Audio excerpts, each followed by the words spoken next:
V Kunhikrishnan കോടതിയെ സമീപിച്ചിരിക്കുകയാണ്. അതായത് പാർട്ടിക്കകത്തുള്ള കുഞ്ഞികൃഷ്ണൻ അറിയാം പാർട്ടിക്കെതിരെ എന്തെങ്കിലും പറഞ്ഞാൽ തനിക്കുണ്ടാകാൻ പോകുന്ന അനുഭവം, അതായത് പാർട്ടിയിൽ നിന്ന് വിട്ടുപോയോ പാർട്ടി പുറത്താക്കുകയോ ചെയ്തവരുടെ അനുഭവം എന്താണെന്ന് കുഞ്ഞികൃഷ്ണൻ നന്നായി കണ്ടുകൊണ്ടിരിക്കുന്നതാണ്. അതുകൊണ്ട് താനും അതേ രീതിയിൽ വന്നപ്പോൾ തനിക്ക് കിട്ടാൻ പോകുന്നത് എന്താണെന്ന് അദ്ദേഹത്തിന് നന്നായിട്ട് അറിയാവുന്നത് കൊണ്ടാണ് അദ്ദേഹം കോടതിയെ സമീപിച്ചിരിക്കുന്നത്. പോലീസ് സംരക്ഷണം വേണം. സ്വന്തം പാർട്ടിയിലുള്ളവരെ വിശ്വാസമില്ലാത്തത് കൊണ്ടാണോ കുഞ്ഞികൃഷ്ണൻ കോടതിയിൽ ഓടി രക്ഷ തേടിയത്? പാർട്ടിയെ പറ്റി അറിയാമല്ലോ കുഞ്ഞികൃഷ്ണൻ, അതുകൊണ്ടായിരിക്കും, എനിക്കറിയത്തില്ല. ഏതായാലും അദ്ദേഹം ഉന്നയിച്ചിരിക്കുന്ന ആരോപണം ശരിയാണെങ്കിൽ അത് വലിയ ഗൗരവമുള്ള കാര്യമാണ്. അത് ഏത് പാർട്ടിക്കകത്താണെങ്കിലും നമ്മൾ രക്തസാക്ഷി ഫണ്ട് എന്നൊക്കെ പറഞ്ഞാൽ അത് ദുർവിനിയോഗം ചെയ്തിട്ടുണ്ടെങ്കിൽ അത് വലിയൊരു തെറ്റാണ്, പൊറുക്കാൻ പറ്റാത്ത തെറ്റാണ്. കാരണം CPM പോലുള്ള പാർട്ടിയുടെ ഒരു ഗുണം ഞാൻ കണ്ടിട്ടുള്ളത്, ആ പാർട്ടിക്ക് വേണ്ടി ഒരാൾ ബലിയാടായാൽ, പ്രത്യേകിച്ച് കണ്ണൂർ, അപ്പം എല്ലായിടത്തോട്ടും അത് വ്യാപിച്ചിട്ടുണ്ട്, പത്തനംതിട്ട ജില്ലയിലൊക്കെ, ആ കുടുംബത്തിനെ സംരക്ഷിക്കുന്ന ഒരു നിലപാടുണ്ട്. അതിനകത്ത് പാർട്ടിക്കകത്തുനിന്ന് ആ കുടുംബത്തിനെ സംരക്ഷിക്കാൻ വേണ്ടിയുള്ള പണം കണ്ടെത്തുന്നതിനപ്പുറം ഒരുപക്ഷെ പൊതുജനത്തെ സമീപിക്കാറുണ്ട്, പൊതുജനം അതിന് കൈയഴിച്ച് സഹായിക്കാറുമുണ്ട്. അപ്പം ആ രക്തസാക്ഷിയുടെ വലിപ്പം ലോകമുള്ള അല്ലെങ്കിൽ പാർട്ടിയുള്ള കാലത്തോളം ഒരു രക്തസാക്ഷി ഫണ്ട് പിരിച്ചിട്ട് അയാൾക്കൊരു രക്തസാക്ഷി മണ്ഡപമൊക്കെ പണിയുകയും അയാളുടെ പേരിൽ ഒരുപക്ഷെ ചില കെട്ടിടങ്ങളൊക്കെ പണിയുകയും വായനശാല അതുപോലുള്ള എന്നും ഓർമ്മയിൽ നിലനിർത്തുന്നതിന് വേണ്ടി ഉപയോഗിക്കുന്നതിനൊപ്പം ആ കുടുംബത്തിന് വന്ന നഷ്ടം പരിഹരിക്കാൻ ഒരു പരിധിവരെ സാമ്പത്തികമാണല്ലോ ഈ പൈസ ഉപയോഗിക്കുന്നുണ്ട്. അങ്ങനത്തെ ഒരു കീഴ്വഴക്കം, പ്രത്യേകിച്ച് കണ്ണൂർ അത് വലിയ വലിപ്പത്തിലാണ്. നമുക്കറിയാമല്ലോ, ഇന്നാളി മരിച്ചുപോയ അഭിമന്യു അഭിമന്യുവിന്റെ വിഷയത്തിനകത്ത് ഈ ആരോപണം പിന്നെ അത് കോടിക്കണക്കിന് രൂപ 25 ലക്ഷം രൂപയുടെ വീട് നിർമ്മിച്ചു കൊടുത്തു. ഈ ആരോപണം ഇദ്ദേഹം പറഞ്ഞതിന് ശേഷം പല രക്തസാക്ഷി ഫണ്ടുകളും ദുർവിനിയോഗം ചെയ്യുന്നു എന്നുള്ള രീതിയിലേക്കുള്ള ആക്ഷേപം വരുന്നു. അപ്പം ചിലതൊക്കെ അങ്ങനെ വ്യക്തതയില്ലാത്ത ആരോപണമായിരിക്കും, പക്ഷേ ഇതിനകത്ത് വ്യക്തതയുള്ള ശരിയായ രീതിയിലുള്ള കാര്യമാണെങ്കിൽ അദ്ദേഹം അത് വെളിയിൽ കൊണ്ടുവന്നതിന് ശേഷം അദ്ദേഹം TV-ക്ക് അതോടെ പറഞ്ഞത്, എനിക്കിന് ശേഷം സംഭവിക്കുന്നതൊക്കെ എനിക്കറിയാം, എന്ത് സംഭവിച്ചാലും ഇങ്ങനെ ആവാൻ പാടില്ല, കമ്മ്യൂണിസ്റ്റ് മാർക്സിസ്റ്റ് പാർട്ടി ഇങ്ങനെ അല്ല, അല്ലെങ്കിൽ ഇങ്ങനെ ആവാൻ പാടില്ല, ഒരിക്കലും ഞാൻ പോലും അതിശയിച്ചു പോയി. അയാൾ പാർട്ടിയുടെ ഏരിയ സെക്രട്ടറി ആയിട്ടിരിക്കുന്നു, അതിനുശേഷം ജില്ലാ കമ്മിറ്റി ആയിട്ടിരിക്കുന്നു. നമ്മൾ ഈ പാർട്ടി ഏരിയ സെക്രട്ടറിയും ജില്ലാ കമ്മിറ്റിയും ഒക്കെ മറ്റ് പല ജില്ലകളിലെയും കൂട്ടല്ല കണ്ണൂർ. അതൊരു വല്ലാത്ത പോസ്റ്റാ. ഒരു ബ്രാഞ്ച് സെക്രട്ടറി കണ്ണൂർ എന്ന് പറഞ്ഞാൽ ആ പ്രദേശത്തെ മൊത്തം കാര്യം അവരാ തീരുമാനിക്കുന്നത്.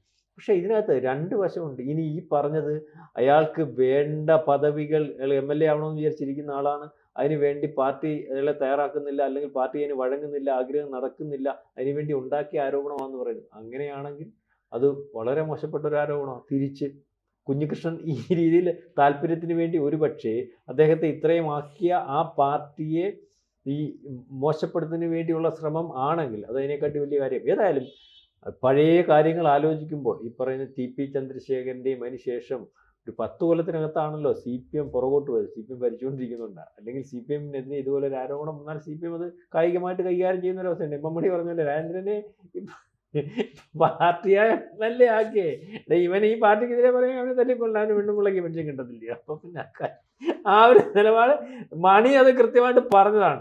ഈ ഒരു നിലപാട് പറയാതിരിക്കുന്നത് തന്നെ, മനസ്സിലിരിക്കുന്നത് തന്നെയാണ് ബാക്കിയുള്ള മറ്റു നേതാക്കന്മാർക്കെല്ലാം ഉള്ളത്. ഇതിനകത്ത് ഇദ്ദേഹം ഈ ചെയ്തത് പാർട്ടി ചെയ്തതാണെങ്കിൽ അത് വെളിച്ചത്ത് കൊണ്ടുവരികയും അത് അദ്ദേഹത്തിന്റെ താല്പര്യത്തിന് വേണ്ടി പാർട്ടിയെ മോശപ്പെടുത്തുന്നതാണെങ്കിൽ ചെയ്ത് രണ്ടും തെറ്റാണ്. ഏതായാലും അദ്ദേഹത്തിന് അറിയാം ഈ ആരോപണത്തിന്റെ പേരിൽ അവിടെ പല ബ്രാഞ്ചുകളും ഇന്നലെ കൂടാൻ പറ്റിയിട്ടില്ല. താഴോട്ട് ഇദ്ദേഹത്തെ പുറത്താക്കിയ കാര്യം റിപ്പോർട്ട് ചെയ്യുന്നതായിട്ടുള്ള ഒരു രീതിയുണ്ട് പാർട്ടിക്ക്. ജില്ലാ കമ്മിറ്റിയൊക്കെ പുറത്താക്കിയത് പാർട്ടി കമ്മിറ്റികൾ വിളിച്ച്, ബ്രാഞ്ചുകൾ വരെ വിളിച്ച് അതിന്റെ കാര്യസഹിതം പാർട്ടി സഖാക്കളെ ബോധ്യപ്പെടുത്തണം. പാർട്ടി പറയുന്ന കാരണമാണ് അവർ കേൾക്കുന്നത്, അതാണ് വിശ്വസിക്കേണ്ടത്, അതാണ് ഒരു പാർട്ടി മെമ്പറുടെ കടമ. പക്ഷേ അത് വിശ്വസിക്കാൻ ഞങ്ങൾ തയ്യാറല്ല, നിങ്ങളുടെ റിപ്പോർട്ടിങ് ഞങ്ങൾക്ക് കേൾക്കണ്ട എന്നുള്ള രീതിയിൽ കണ്ണൂർ ഉൾപ്പെടെയുള്ള സ്ഥലത്ത് പാർട്ടി ബ്രാഞ്ചുകൾ കൂടാൻ പറ്റുന്നില്ല എന്ന് പറഞ്ഞ് റിപ്പോർട്ട് വരുന്നത്. അത് പാർട്ടിക്ക് ക്ഷമിക്കാൻ പറ്റുന്നില്ല. ഈ അവസരത്തിൽ നമ്മൾ പറഞ്ഞില്ലേ, ഏറ്റവും ക്രിട്ടിക്കലായിട്ടിരിക്കുന്ന അവസരം, തെരഞ്ഞെടുപ്പിന് 3 മാസം, തദ്ദേശ തെരഞ്ഞെടുപ്പ് സ്ഥാപനങ്ങളിൽ പാർട്ടിക്ക് അല്പം ക്ഷീണം പറ്റി നിൽക്കുന്ന അവസ്ഥ, പാർട്ടിയെ അപകടപ്പെടുത്താൻ ഏറ്റവും പ്രതിസന്ധി ഘട്ടം ഉപയോഗപ്പെടുത്തിയോ കുഞ്ഞികൃഷ്ണൻ എന്നുള്ളത് കുഞ്ഞികൃഷ്ണന് വരെ തോന്നുന്നു. പാർട്ടിക്ക് അത് ബോധ്യമുണ്ടാകൊണ്ട് പാർട്ടി പുറത്താക്കി. അതുകൊണ്ടാണ് കുഞ്ഞികൃഷ്ണൻ പറയുന്നു, ഞാൻ അപകടത്തിൽ, എനിക്ക് ഭീഷണി നേരിട്ടും അല്ലാതെയും, അതുകൊണ്ട് എനിക്ക് സംരക്ഷണം. ആരോട് സംരക്ഷണം ചോദിക്കുന്നത്? പാർട്ടിയാണ് അയാളെ സംരക്ഷിച്ചുകൊണ്ടിരുന്നത്. ആ പാർട്ടി ഭരിക്കുന്ന പോലീസ് സംവിധാനമാണ്, അയാൾക്കറിയാം എവിടെയും കിട്ടത്തില്ല. ഇനി കോടതി മാത്രം നിവർത്തിയ കോടതിയെ സമീപിച്ചിരിക്കുന്നുള്ള വാർത്തയാണ് ഇപ്പോൾ വരുന്നത്.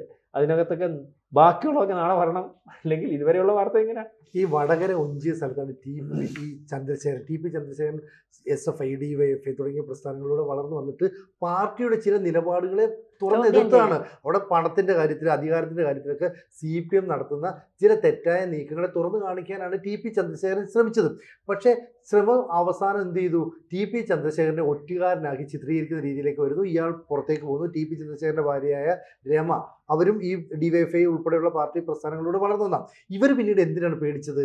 കാരണം പാർട്ടിക്കെതിരെ നിലകൊണ്ടാൽ എന്തും സംഭവിക്കാം. അപ്പോൾ ടി പി ചന്ദ്രശേഖരൻ രാത്രിയിൽ ഒറ്റയ്ക്ക് പോകാൻ പാടില്ല, പോകുന്ന സമയത്ത് ആരെങ്കിലും പാർട്ടി സഖാക്കൾ കൂടെ വേണം എന്നൊക്കെ പറഞ്ഞ് RMP എന്ന് പറഞ്ഞ പാർട്ടി ഉണ്ടാകുമ്പോഴും ടി പി ചന്ദ്രശേഖരൻ്റെ കൂടെ എപ്പോഴും ആളുണ്ടായിരുന്നു. പക്ഷെ ഒരു ദിവസം ടി പി ചന്ദ്രശേഖരൻ ബൈക്കിൽ നേരം വൈകിയ സമയത്ത് പോകുന്ന സമയത്താണ് ഒരു ഇന്നോവ കൊണ്ടുവന്ന് ഇടിച്ചിട്ട് 51 വെട്ട് നടത്തി കൊലപാതകം കൊന്നത്. അപ്പോൾ പാർട്ടിയെ വിമർശിച്ചാൽ, പാർട്ടിക്കെതിരെ നിലപാടെടുത്താൽ, പാർട്ടിക്ക് ക്ഷീണമുണ്ടാക്കിയാൽ എന്ത് സംഭവിക്കും എന്നുള്ളതിൻ്റെ പ്രത്യക്ഷ ഉദാഹരണമാണ്. ടി പി ചന്ദ്രശേഖരൻ ആരാണ് വെട്ടിക്കൊലപ്പെടുത്തിയത്? കണ്ണൂരിൽ നിന്നെത്തിയ സംഘമാണ്. അപ്പം കണ്ണൂർ പോലെയുള്ള ഒരു ജില്ലയിൽ CPM വിചാരിച്ചാൽ എന്ത് നടപ്പാക്കാൻ കഴിയുന്ന സംഘാംഗങ്ങൾ അവിടെയുണ്ട്.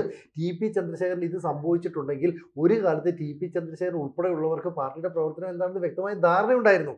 അതുകൊണ്ടാണ് ടി പി ചന്ദ്രശേഖരനും രമയും ഒക്കെ അദ്ദേഹത്തിന് അല്ലെങ്കിൽ ടി പിക്ക് ഒരു അപകടം ഉണ്ടാകുമെന്ന് ഭയപ്പെട്ടത്.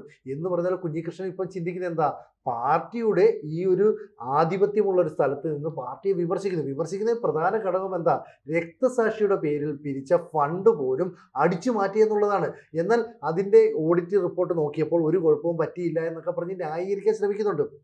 എന്തായാലും കുഞ്ഞികൃഷ്ണൻ ഇപ്പോൾ പാർട്ടിയിലെ കരടായിട്ട് മാറിയിരിക്കുന്നു. പാർട്ടിയുടെ കണ്ണിലെ കരടായി മാറിയിട്ടുണ്ടെങ്കിൽ സ്വാഭാവികമായിട്ടും വരുന്ന നിയമസഭാ തെരഞ്ഞെടുപ്പ് വരെ ഒന്നും ഈ കുഞ്ഞികൃഷ്ണന് സംഭവിക്കില്ലായിരിക്കാം. പക്ഷേ നിയമസഭാ തെരഞ്ഞെടുപ്പിൽ CPM എന്ന് പറയുന്ന പാർട്ടിക്ക് LDFന് ഒരു പരാജയമാണ് ഉണ്ടാകുന്നതെങ്കിൽ പിന്നെ കുഞ്ഞികൃഷ്ണൻ ആ നാട്ടിൽ ജീവിക്കാതിരിക്കുന്നതായിരിക്കും ഭേദം.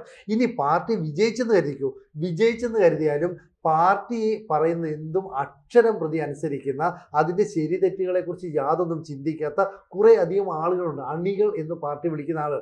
അവരുടെ അടുത്ത് പാർട്ടി നേതൃത്വം എന്ത് പറയുന്നു അന്ധമായിട്ട് അത് ചെയ്യാൻ തയ്യാറായിട്ട് നിൽക്കുന്ന. അതുകൊണ്ടാണ് അദ്ദേഹം ഇപ്പോൾ ഹൈക്കോടതിയെ സമീപിക്കുന്നത്. എനിക്ക് പോലീസ് സംരക്ഷണം വേണമെന്ന്. പോലീസ് സംരക്ഷണം ഉള്ളതുകൊണ്ട് തനിക്ക് കുറച്ചു കാലം കൂടി പേടിക്കാതെ ജീവിക്കാൻ കഴിയുമെന്ന് അദ്ദേഹം ആശ്വസിക്കുന്നു. അപ്പോൾ CPM എന്ന് പറയുന്ന കേരളം ഭരിക്കുന്ന ഒരു പാർട്ടി ഇതാണോ കേരളത്തിൽ ചെയ്യേണ്ടിയിരിക്കുന്നത്? അതെ, ഈ മറ്റ് പാർട്ടികളിലുള്ളതുപോലെ അല്ല CPMനെ സംബന്ധിച്ച്. അത് പലരും പറഞ്ഞു കേട്ടിട്ടുമുണ്ട്. വിമത ശബ്ദം ഉയർന്നാൽ അവരെ ഇല്ലാതാക്കുക. അതായത് എന്ത് തെറ്റ് ചെയ്താലും ആരും ചോദ്യം ചെയ്യാൻ പാടില്ല, പാർട്ടിക്ക് വിധേയരായിക്കൊള്ളണം. ചോദ്യം ചെയ്താൽ അവരെ തീർത്തുകളയും. ഇപ്പോൾ കോൺഗ്രസിൽ നിന്നും BJPയിൽ നിന്നും ഒരുപാട് പേർ പാർട്ടിയുടെ തെറ്റുകൾ ചൂണ്ടിക്കാണിച്ചുകൊണ്ട് പുറത്തു പോകുന്നു. അവരൊക്കെ യഥേഷ്ടം ജീവിക്കുന്നുണ്ട്. പക്ഷേ CPMനെ സംബന്ധിച്ച് അങ്ങനെയല്ല. ഞങ്ങളെ കൂടെ നിൽക്കുന്നുണ്ടെങ്കിൽ ഞങ്ങൾ കാണിക്കുന്ന എല്ലാ കൊള്ളരുതായ്മയും കണ്ടും കേട്ടും കൊണ്ട് നിൽക്കുക എന്നുള്ളൊരു നിലപാട്. ഇനി അതിൽ നിന്ന് ആരെങ്കിലും പുറത്തു പോയാൽ അവരെ തീർക്കുക എന്നുള്ളതാണ്. അതിന് പ്രത്യേക സംഘം. ഇപ്പൊ മണിയൊക്കെ നാടൻ ഭാഷയിൽ പറയുന്നത് 1, 2, 3 എന്നൊക്കെ ഒരു കൂസലുമില്ലാതെ പറയുന്നത് എനിക്ക് തോന്നുന്നു ഈ CPMന്റെ ഈ പാർട്ടിയെ അകത്തേക്ക് കയറി കഴിഞ്ഞാൽ പിന്നെ ഒരു പുറത്തേക്ക് വരവ്, അത് പാർട്ടിയെ വിമർശിച്ചുകൊണ്ടൊരു പുറത്തേക്ക് വരവ് ഉണ്ടാകില്ല ജീവനോടെ എന്നുള്ള ഒരു സന്ദേശം പലപ്പോഴും പാർട്ടി നൽകുന്നതായി തോന്നിയിട്ടുണ്ട്. എന്തായാലും ഈ കുഞ്ഞികൃഷ്ണൻ ഹൈക്കോടതിയിലേക്ക് പോകുന്നു എന്ന് പറയുമ്പോൾ കേരളമാണിത്.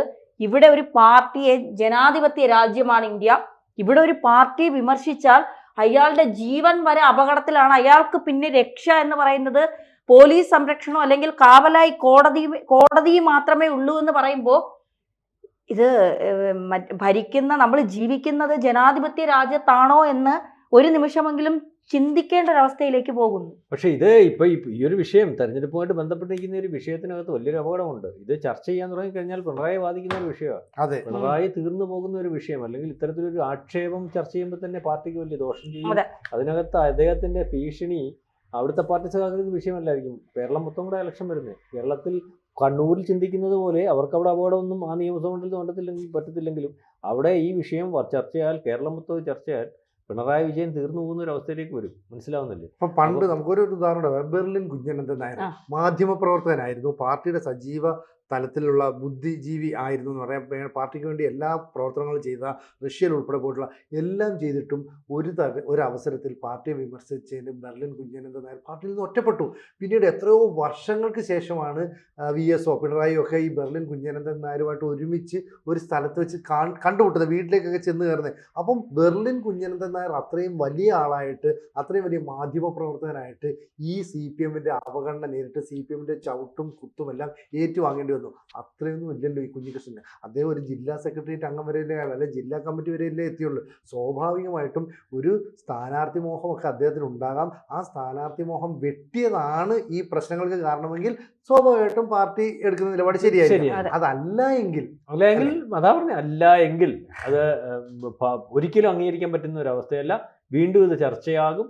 അതായത് മൂന്നാം ഊഴത്തിൽ നിൽക്കുന്ന പിണറായിയെ തീർക്കുന്ന ഒരു രീതിയിലേക്ക് കാര്യങ്ങൾ വരും. ഏതായാലും പാർട്ടി സഹിക്കുന്നതിന് ഒരു പരിധിയുണ്ട്. സഹിക്കുന്നത് പാർട്ടി അധികാരത്തിലിരിക്കുന്നതുകൊണ്ട് മാത്രമാണ്. കൂടുതൽ വാർത്തകളും വിശേഷങ്ങളും നിങ്ങളിലേക്ക് എത്താൻ ABC മലയാളം സബ്സ്ക്രൈബ് ചെയ്യുക, ബെൽ ബട്ടണും അമർത്തുക.